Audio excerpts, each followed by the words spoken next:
সামনেই জামাই ষষ্ঠী, আর জামাই ষষ্ঠীর আগে এবার আমের বাজার কিন্তু তুঙ্গে। তার কারণ কি, হাতে গোনা কয়েকটা দিন, আর তার মধ্যে জামাইয়ের পাতে দিতে হবে একেবারে পাকা রসালো হিমসাগর আম। আর শান্তিপুর মানেই হিমসাগরের স্বর্গরাজ্য, আর ঠিক সেখান থেকেই এখন পাকা পাকা হিমসাগর আম চলে যাচ্ছে দেশের বিভিন্ন প্রান্তে। কোনো সময় বিহার, কোনো সময় দিল্লি কিংবা ঝাড়খণ্ড, বিভিন্ন জায়গাতে এখন এই হিমসাগর আম পাড়ি দিচ্ছে।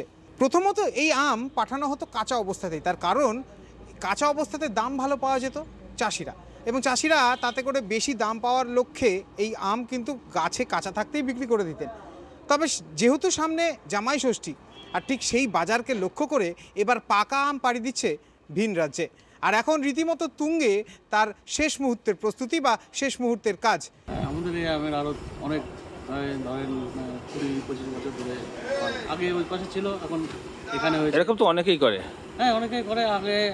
আগে লোক সংখ্যা কম ছিল, এখন লোক সংখ্যা এখানে একটা আড়ত আছে, ওই পাশে একটা আড়ত আছে, আমাদের আরেকটা আড়ত আছে ওই পাশে। আচ্ছা, এখানে কি কাস্টমাররা গাড়ি নিয়ে আসেন নাকি না আপনার? কাস্টমাররা আসে না, আমাদের মাল সব বাইরের দিকে বিক্রি হয়। মানে ফোনে ফোনে সব যোগাযোগ?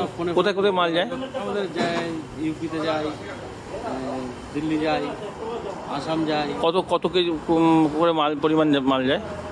যেরকম আমাদের 1100 নয় যেসব গাড়িগুলো আছে 12 টন 14 টন। আমার মোটামুটি 30 গাছ আছে। গাছ তো নিজেই তৈরি করে তারপরে এই সময় গিয়ে বিক্রি করেন নাকি বাগান জমা দেন? না, আমার নিজের। জমা দেন না? তো প্রতি বছরের দাম কি কেমন পান? ও সব বছরে যে বছরে কোনো সময় এর আগে যেমন 25-30 টাকা করেছিল, এখন আস্তে আস্তে কমে যাচ্ছে। এখন যখন যেরকম বাজার হবে তখন। আচ্ছা, একটা জিনিস বলুন, পাকাতে আপনাদের লাভ হয় বেশি নাকি কাঁচাতে পারে? কাঁচা বেশি লাভ। কাঁচা বেশি পারে, মোটামুটি টেনশনটা কম থাকে।